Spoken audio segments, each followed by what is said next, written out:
Hello everybody, this is your physics class of class 11.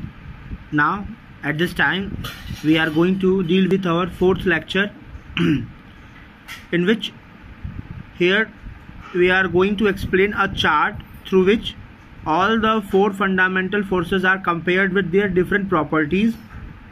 So जैसा कि आप देख पा रहे हो अपने स्क्रीन पे, strong nuclear force, electromagnetic force, week nuclear force और ग्रेविटेशनल फोर्स को चार्ट से एक्सप्लेन किया जा रहा है कंपैरेटिवली। तो यहाँ पर जो उसके रिलेटिव स्ट्रेंथ की बात करें तो स्ट्रॉन्ग न्यूक्लियर फोर्स के कंपेयर में इलेक्ट्रोमैग्नेटिक फोर्स 10⁻⁻² टाइम्स स्ट्रॉन्गर है। वीक न्यूक्लियर फोर्स 10⁻⁹ टाइम्स और gravitational force 10⁻⁻38 times. Different books में आपको ये इसके कंपैरेटिवली जो चीज़ें मिलेंगी वो कभी कभी पॉजिटिव वे में मिलती है, तो वहाँ पर ग्रेविटेशनल फोर्स से चारों को कंपेयर किया जाता है, जिसमें week nuclear force gravitational force के कंपेयर में 10⁻25 टाइम्स होता है। इलेक्ट्रोमैग्नेटिक फोर्स ग्रेविटेशनल फोर्स के कंपेयर में 10⁻⁻36 टाइम्स होता है और स्ट्रॉन्ग न्यूक्लियर फोर्स 10⁻38 टाइम्स होता है ग्रेविटेशनल फोर्स के कंपेयर में। तो यहाँ पर हमने कंपैरेटिवली बेस जो है न्यूक्लियर स्ट्रॉन्ग न्यूक्लियर फोर्स को लिया है, इस वजह से आपको इस तरह के चीज़ें दिख रही हैं, क्योंकि हो सकता है आपके पास जो बुक हो उसमें ग्रेविटेशनल फोर्स से कंपेयर किया हो गया हो। तो दोनों ही सेम चीज़ है, कोई इसमें खास डिफरेंस नहीं है। कंपैरेटिवली का जो कॉन्सेप्ट है उसी से पता चलता है कि किससे कंपेयर किया गया है। वही अगर हम रेंज की बात करें तो आप जानते हो strong nuclear force 10⁻⁻15 times 10⁻⁻15 metre यानी 1 फर्मी मीटर के अंदर में ही अप्लाइड होता है। उससे ज़्यादा अगर उससे बाहर हम जाते हैं तो वो वीक न्यूक्लियर फोर्स बन जाता है। इसके बारे में इसकी थ्योरीज में डिटेल में बात हुई थी। वहीं इलेक्ट्रोमैग्नेटिक की बात करें तो स्ट्रॉन्ग न्यूक्लियर और वीक न्यूक्लियर फोर्स से ज़्यादा दूर तक एप्लीकेबल है। यहाँ पर आप देख पा रहे हो लॉन्ग बेस में ब्रैकेट में इन्फिनिटी दिया हुआ है, तो यहाँ पर इन्फिनिटी का सेंस ये नहीं कि एकदम ही इन्फिनिटी का यूज़ हो जाए। फिजिक्स में आपको कई बार इन्फिनिटी वर्ड देखने को मिलेंगे। इसका कॉन्सेप्ट ये होता है कि अपने आसपास के रिलेटिव दूसरे चीज़ों के कंपेयर में वो बहुत ही ज़्यादा दूर तक एप्लीकेबल है। तो किसी चीज़ के कंपेयर में अगर बहुत ज़्यादा दूर तक एप्लीकेबल है तो वहाँ पर इन्फिनिटी वर्ड का भी यूज़ किया जाता है। इन्फिनिटी का मतलब आप डायरेक्ट इन्फिनिटी से ना समझें कि एकदम लास्ट तक बहुत ही ज़्यादा दूर। तो ये चीज़ थोड़ा आप ध्यान देंगे, फिजिक्स में इस टर्म को काफ़ी ज़्यादा अप्लाई किया जाएगा। वहीं अगर हम वीक न्यूक्लियर फोर्स की बात करें तो 1 फर्मी मीटर से थोड़ा दूर यानी कि न्यूक्लियस से बाहर और उसके आउटर मोस्ट इलेक्ट्रॉन के बीच का इंटरेक्शन जो कि 0.01 फर्मी मीटर है। ग्रेविटेशनल फोर्स की बात करें तो ये इन तीनों फोर्स के कंपेयर में बहुत ही ज़्यादा दूर तक एप्लीकेबल है, लेकिन ये सिर्फ अट्रैक्टिव फोर्स होता है, जैसा कि इसकी प्रॉपर्टीज़ में आपने पढ़ा। वहीं अगर हम इसके क्वांटम पार्टिकल्स की बात करें तो स्ट्रॉन्ग न्यूक्लियर फोर्स में क्लियॉन और मेसॉन नाम के बेसिक क्वांटम पार्टिकल्स होते हैं, जिसकी हेल्प से ये एप्लीकेबल होता है। इलेक्ट्रोमैग्नेटिक में इस चीज़ को आप 12th में पढ़ेंगे डिटेल में। इलेक्ट्रोमैग्नेटिक में फोटॉन होता है क्वांटम पार्टिकल, उसी तरह से वीक न्यूक्लियर फोर्स में बोसॉन होता है और ग्रेविटेशनल में ग्रेविटॉन होता है।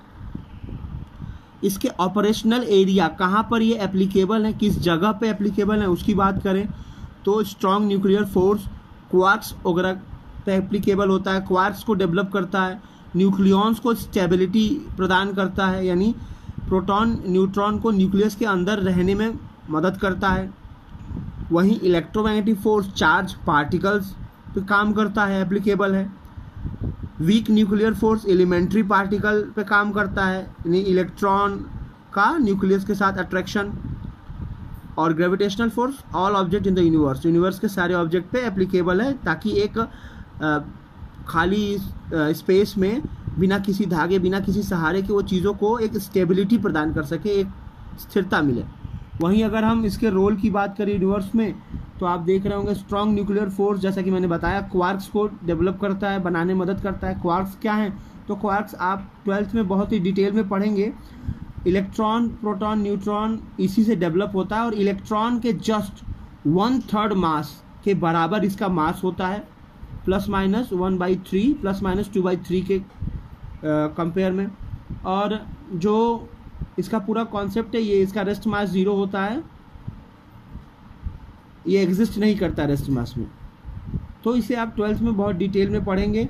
न्यूक्लियॉन्स को बनाने में मदद करता है, जैसा कि अभी बताया मैंने।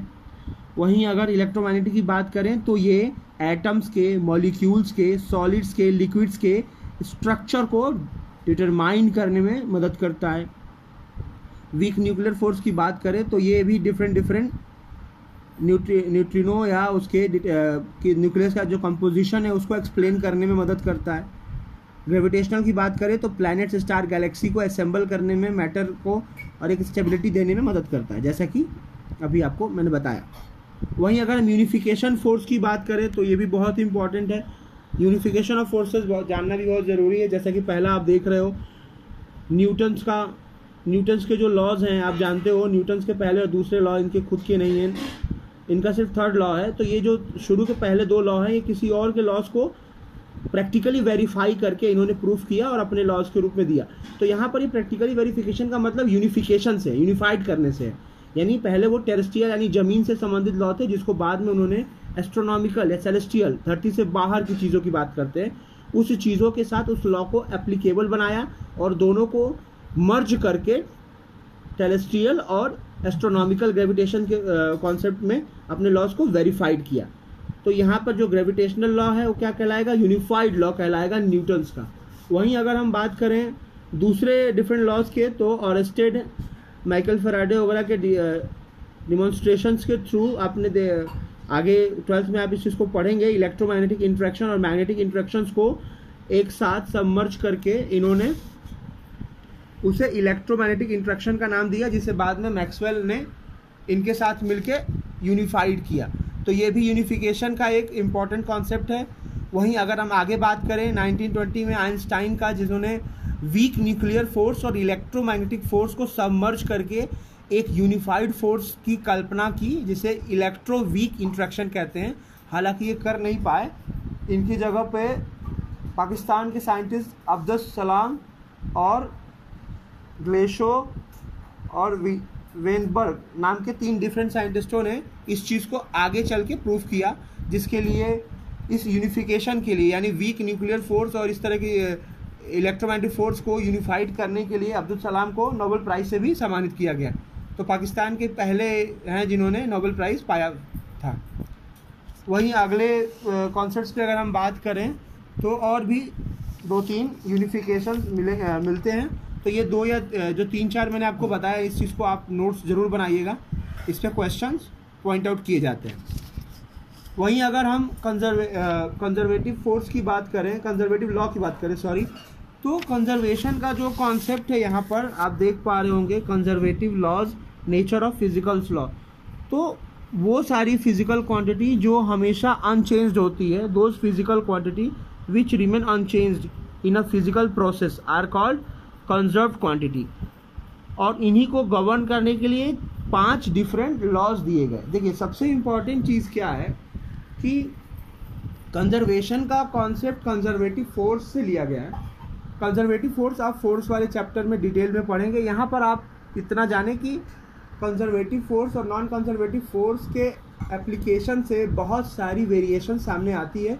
जैसा कि आप शुरू में थोड़ा बहुत पढ़े होंगे अपने प्रीवियस क्लासेस में, कंजर्वेटिव फोर्स में चीज़ें पूरी तरह से जो है स्टेट डिपेंडेंट होती है, पाथ पे डिपेंड नहीं करती, जिसके वजह से जो भी फोर्स अप्लाई होती है वहाँ पर कोई लॉज नहीं होता फोर्स का, और लॉज ना होने से कंजर्वेटिव कॉन्सेप्ट का डेवलपमेंट होता है। इसी कंजर्वेटिव कॉन्सेप्ट को इस चैप्टर में 5 डिफरेंट कंजर्वेशन लॉज के रूप में एक्सप्लेन किया गया है, जहाँ पर किसी भी कार्य के होने से पहले और होने के बाद वो फिजिकल क्वांटिटी, वो फिजिकल पैरामीटर जितना शुरू में रहेगा उतना ही अंत में रहेगा। ये 5 आपके क्या हैं तो यहाँ पर आप देख पा रहे होंगे, law of conservation of mass, law of conservation of energy, law of conservation of linear momentum, law of conservation of angular momentum और law of conservation of charge. ये 5 डिफरेंट कंजर्वेशन लॉज हैं जो आपको डिटेल में आगे पढ़ने को मिलेंगे। यहाँ पर आप इस चीज़ को इतना समझें कि ये बहुत ही इम्पॉर्टेंट कॉन्सेप्ट है, जिसके बल पे आपकी फिजिक्स में पूरी की पूरी कंजर्वेटिव फोर्सेस का कॉन्सेप्ट एक्सप्लेन्ड होता है, और इसी के बल पे इस चीज़ को और भी ज़्यादा डिटेल में हम आगे चैप्टर्स में कंजर्वेटिव कॉन्सेप्ट्स को पढ़ते हैं।